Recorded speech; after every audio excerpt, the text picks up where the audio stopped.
génial. Bonjour à tous, je suis Sophie Martineau, je suis la directrice générale adjointe de l'ARS Île-de-France. Je suis très heureuse de vous accueillir aujourd'hui ici. D'abord, je voudrais vous remercier d'être venus malgré la grève des transports et parce que voilà, c'était une après-midi prévue de longue date. Je suis très heureuse de vous voir nombreux puisque vous voyez, la salle est presque remplie et par ailleurs, on a beaucoup de monde à distance. J'en profite pour du coup m'excuser par avance parce qu'on est en réunion mixte, donc on sait que c'est toujours un peu compliqué de faire à la fois le présentiel et le distanciel. Donc voilà, j'espère que tout va bien fonctionner, mais ça a l'air très bien parti. Donc si jamais il y a des réactions à distance, n'hésitez pas à intervenir dans le chat. On a quelqu'un qui suit tout et du coup on pourra même éventuellement vous donner la parole à distance. Je voulais juste dire quelques mots en introduction. D'abord, remercier notre hôte, David Claire, qui est le directeur général de la CRAMIF, qui nous accueille aujourd'hui. Merci beaucoup. Et puis, par ailleurs, je trouve que c'est aussi symbolique qu'on soit ici dans une maison, finalement, de l'assurance maladie au sens large. L'assurance maladie, l'assurance maladie, bon, voilà, c'est la même famille. Et je trouve que c'est aussi la marque de notre partenariat en Île-de-France. Alors, j'imagine que dans les autres régions aussi, mais voilà, donc c'est important. Comme un des enjeux, un des objectifs que je me suis fixé pour cet après-midi, c'est que chacun puisse s'exprimer. Mon temps de parole sera limité à 2 minutes. Comme j'ai déjà utilisé au moins 30 secondes, je voulais juste vous dire 3 choses. La première, c'est d'abord nous féliciter collectivement de la dynamique engagée. Je pense qu'on peut se le dire aujourd'hui, et je le dis aujourd'hui devant tous ceux qui représentent le national, on a une dynamique extrêmement vive et extrêmement rapide en Île-de-France. D'abord partenariale, j'en parlais à l'instant, et puis par ailleurs une dynamique qui produit des résultats. On a aujourd'hui plus de 1000 établissements médico-sociaux qui sont engagés dans les différents programmes numériques. Et puis, on a plus de 300 établissements de santé qui se sont engagés à nouveau dans les programmes numériques, alors nationaux, dans la feuille de route nationale. De la même façon, on a relancé, disons, en tout cas, on aborde une nouvelle étape dans le développement de notre outil de coordination régionale, vous vous souvenez de Télésanté. Un nouvel outil devrait advenir en 2023. Voilà, on ne lui a pas encore donné de nom, mais on s'inscrit dans le programme e-parcours, bien sûr. Et puis, on est également très engagé sur l'utilisation des données et sur l'innovation en santé. On aura l'occasion de vous en dire un mot aujourd'hui. Voilà, je vais vraiment insister sur cette dynamique parce que ce n'est pas aussi le but d'une dynamique pour se voir, créer des bons. On produit du résultat et je pense que c'est aussi un des enjeux de la feuille de route dont on va discuter aujourd'hui.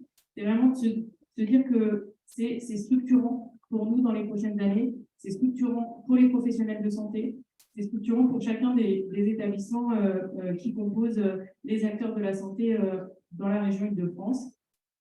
Et du coup, pour moi, il y a peut-être deux, dans cette vocation structurante, 2 éléments à retenir. Le premier, c'est finalement la question des usages. Je pense qu'on a beaucoup travaillé ensemble pour développer des outils, mettre en place les différentes briques. Je pense qu'aujourd'hui, le sujet de cette deuxième feuille de route, finalement, c'est de se dire comment on gagne un niveau, comment on passe un échelon en termes d'usage. Et un usage qui soit évidemment d'abord celui des professionnels, mais qui soit aussi celui des patients et des citoyens. Et donc, je pense que là, voilà, il faut qu'on arrive à créer un écosystème de la confiance qui permet de passer un échelon. Le deuxième élément, c'est que les usages, finalement, c'est un petit peu ce qui est en haut. On a cette feuille de route structurante et puis on a un sujet infrastructure. Je pense par ailleurs qu'il ne faut pas relâcher l'effort sur les infrastructures. Si on veut développer des usages, on a besoin d'avoir des infrastructures solides. Et qu'est-ce que j'entends par là? J'entends 2 choses principales. La première, c'est les référentiels. On va probablement en reparler un petit peu, mais je pense qu'on a évoqué pas plus tard que la semaine dernière le sujet du ROR, du peuplement du ROR, etc. Je pense que c'est un chantier qui est parfois ingrat, qui est long, mais qui est indispensable. Donc, on a ce sujet infrastructure et référentiel. Et puis, on a un deuxième sujet collectif et pour le coup encore plus prospectif, sur lequel on fait un énorme effort et Naïma en reparlera pour le Gilles Cézanne, c'est celui de la cybersécurité. Vous savez que la RS2 Île-de-France, la région Île-de-France a été touché 2 fois par des cyberattaques. J'ai quasiment l'impression qu'on a été touché nous-mêmes, mais ce n'est pas vrai. C'était le CH de Versailles et le CHSF. Et en fait, c'est d'une part, c'est vraiment des moments où on se retrouve extrêmement vulnérable et où, alors d'abord, heureusement, il y a des aspects positifs, on voit la solidarité entre acteurs de santé, mais par ailleurs, on a un enjeu collectif de prévention sur ce sujet-là. J'ai promis 2 minutes, donc du coup, je pense que je suis arrivée au bout du timing et j'avais juste une troisième chose à vous dire, c'est merci. Merci à ceux qui nous accueillent aujourd'hui. Merci à tous les acteurs de la santé qui se sont engagés pour faire de la première feuille de route une réussite et d'avoir réussi à créer cette dynamique. Et merci au Ella Garniani, à la fois à la DNS, mais aussi à la CNAM, à la DOS, à la DVSS, d'avoir organiser cette demi-journée. Je pense que c'est extrêmement important pour créer cette occasion d'échange et pour finalement faciliter l'appropriation et ensuite la mise en œuvre de la feuille de route. Et je m'arrête là. Et du coup, je passe la parole, comme on est dans une dynamique extrêmement partenariale, à Albert Lotman pour l'assurance maladie. Il y a 2 minutes, mon cher Albert. J'ai vu que les limites à l'ARS, elles comptent pas comme ailleurs. Je vais me caler là-dessus. Bonjour à tous. Quelle bonne idée de faire ce tour de France du numérique en santé. Merci à la DMS, à la CNAM, à la DOS, etc., d'avoir engagé ce tour de France. Et on est ravis de vous accueillir en Ile-de-France. Donc, merci à la CRAMI, son directeur qui est avec nous, de nous recevoir et de nous héberger cet après-midi. Moi, en quelques mots, qu'est-ce que je peux dire? Je peux dire que la période me paraît propice à rappeler que derrière le numérique en santé, derrière cette feuille de route et globalement la stratégie nationale sur le numérique en santé, il y a quand même, si ce n'est un rêve, du moins une ambition qui est mobilisatrice et presque enthousiasmante.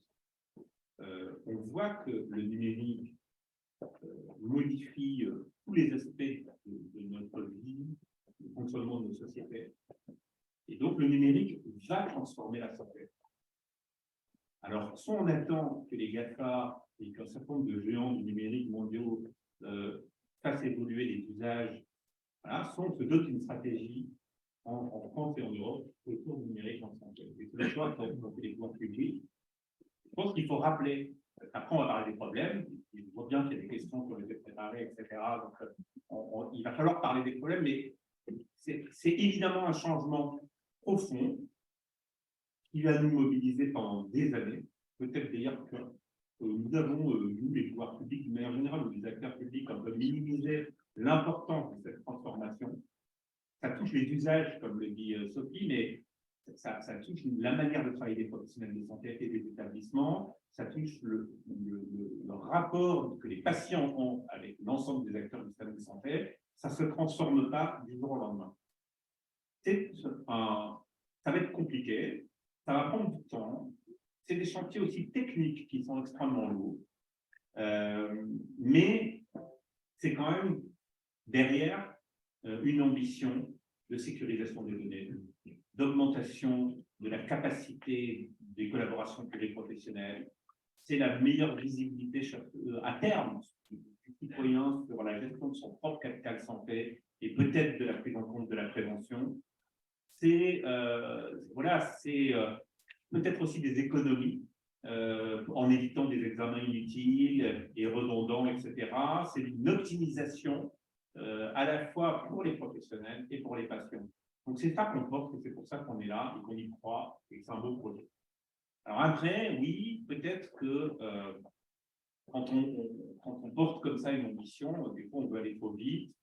Et moi, je le dis, je pense qu'il ne faut pas minimiser le fait que pour les éditeurs de logiciels, pour un certain nombre d'acteurs de ce monde informatique, il faut du temps et qu'aujourd'hui, en voulant faire vite, parfois, on a des livraisons d'outils qui ne sont pas complètement stabilisés.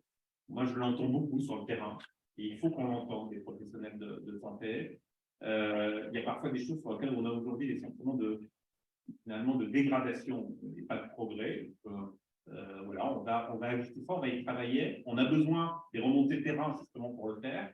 Et les caisses primaires, l'ARS et le GIP Cézanne, et on a la chance d'avoir un GIP qui est hyper mobilisé en Ile-de-France sur ce sujet du numérique en santé. On va essayer de faire le relais avec les acteurs nationaux pour qu'on arrive à avancer et voilà, et qu'on passe cette année 2023 qui est une année charnière. C'est vraiment l'année. Jusqu'à présent, il y avait beaucoup de visions, et c'est maintenant que la promesse qui est de la simplification, et je pense notamment côté assurance maladie, nous, c'est beaucoup mon espace santé. Mon espace santé alimenté automatiquement par les outils des différents professionnels de santé, sans charge de travail supplémentaire. Voilà, on voit déjà que les hôpitaux sont en avance et que dans mon espace santé, on a beaucoup de données. La PHP étant moteur, mais beaucoup des établissements aujourd'hui en Ile-de-France alimentent mon espace santé dans le module qui était la brique DMP.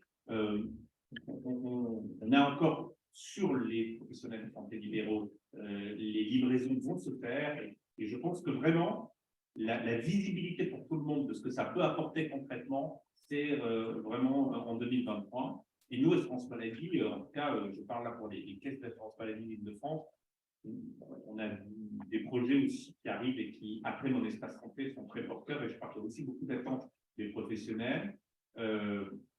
La e-prescription, l'ordonnance numérique dématérialisée, c'est vraiment quelque chose qui est aussi un enjeu extrêmement important. On a voilà, des choses très concrètes qui vont continuer de se mettre en place.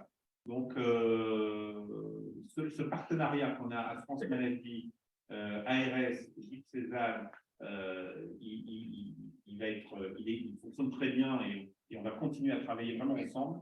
Et le lien entre le national et les territoires, que ce soit avec la CNAM d'un côté et avec la DNS de l'autre, c'est un lien important. Donc, encore une fois, merci d'être là. Merci à vous de nous accueillir. Merci aussi pour ces propos introductifs où j'ai presque l'impression de ne plus avoir grand-chose à vous partager. Donc moi, je suis Ella Gariani, je suis de la délégation du numérique en santé. Qu'est-ce que c'est que cette équipe? C'est l'équipe qui est rattachée au ministre et qui a pour mission de définir la politique publique du numérique en santé. Et alors, vous me direz, mais pourquoi une politique publique du numérique en santé? Parce que, comme vous l'avez très justement dit, le numérique, il est rentré dans tous les champs de notre société et il va continuer de rentrer, de transformer notre système de santé. Notre système de santé, dont on le sait, on le voit au quotidien, il rencontre et il fait face à de nombreuses difficultés, que ce soit en termes d'accès à la santé ou en termes de forte mobilisation des acteurs de santé au quotidien. Et nous, on pense humblement que le numérique, à sa manière, doit pouvoir répondre à ces enjeux. Et c'est un peu ça qu'on vous propose de définir ensemble. C'est comment mettre le numérique au service de notre système de santé pour qu'il contribue lui aussi à répondre aux enjeux, aux challenges auxquels on va devoir collectivement faire face dans les années à venir. Et très concrètement, si on ne le définit pas ensemble, si on ne définit pas une politique publique collective de ce vers quoi on veut que le numérique aille dans le champ de la santé, eh bien, ce sont d'autres acteurs qui le définiront pour nous et nous n'aurons pas les outils juridiques, techniques, sociétaux, politiques pour réguler et orienter les évolutions qu'il apportera au champ de la santé. Par ailleurs, notre rôle, ça va être de maintenir un cadre de valeurs, des valeurs humanistes pour garantir le caractère universel, toujours orienté vers les besoins des citoyens, des patients. Et ça, il faut que ce soit au cœur de nos préoccupations et dans l'esprit de l'ensemble des actions que l'on porte. Un cadre de souveraineté aussi, où on considère que c'est le rôle de la puissance publique de définir ce vers quoi doivent aller les acteurs de l'écosystème et prendre à ce titre-là des responsabilités pour garder notre destin en main. Et c'est aussi des valeurs tournées vers l'Europe, parce qu'on le sait aujourd'hui, au vu de l'évolution des blocs géopolitiques internationaux, notre bloc de destin il se situe avec nos homologues européens et on doit commencer à construire cette trajectoire-là et le numérique en santé va être parmi les premiers projets qui vont notamment faire l'objet d'un espace européen des données et donc un levier d'action européenne extrêmement puissant. Ce qu'on vous propose cet après-midi, c'est très rapidement, on va revenir sur ce qui s'est passé au cours des 3 dernières années, mais on l'a dit en introduction, hein, on a collectivement retroussé nos manches pour faire du numérique en santé un vrai écosystème avec des référentiels, des règles, des services socles partagés, avec une vision qu'on va retrouver autour de la maison, qui est, je pense, représentée dans la jeune précédente, qui grosso modo continue à encadrer la manière dont on pense que le numérique doit fonctionner en France, c'est-à-dire avec l'État qui joue son rôle en mettant à disposition des acteurs de l'écosystème un certain nombre de services, d'infrastructures techniques qui vont régir le partage fluide et sécurisé des données de santé. Un service public universel qui est le carnet de santé des Français. Mon espace santé, on en a parlé, on va rentrer là dans une phase où on va vraiment être amené à développer des usages et à en faire un objet de la vie quotidienne de nos concitoyens.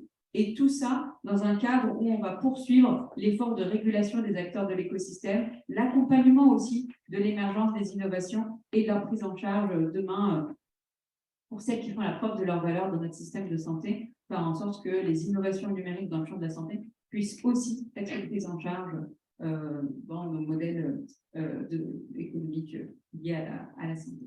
Donc, voilà un tout petit peu ce qu'on va revoir ensemble cet après-midi, mais le plus important, c'est les échanges qui vont avoir lieu. Très concrètement, nous, ce qu'on vous présente, c'est une feuille de route qui s'inscrit dans la continuité de nos apprentissages. On a appris pendant 3 ans ce qui marche pas, ce sur quoi il faut qu'on aille plus loin. Et ce qu'on vous propose là, c'est des idées de priorités qui vont nous mobiliser sur les 5 années à venir. Et l'important, c'est les discussions qui vont avoir lieu cet après-midi, qui vont nous aider à améliorer, enrichir cette feuille de route, qui doit être notre cadre de travail commun pour les 5 années à venir, pour, comme je le disais, mettre le numérique au service de la santé. Merci beaucoup.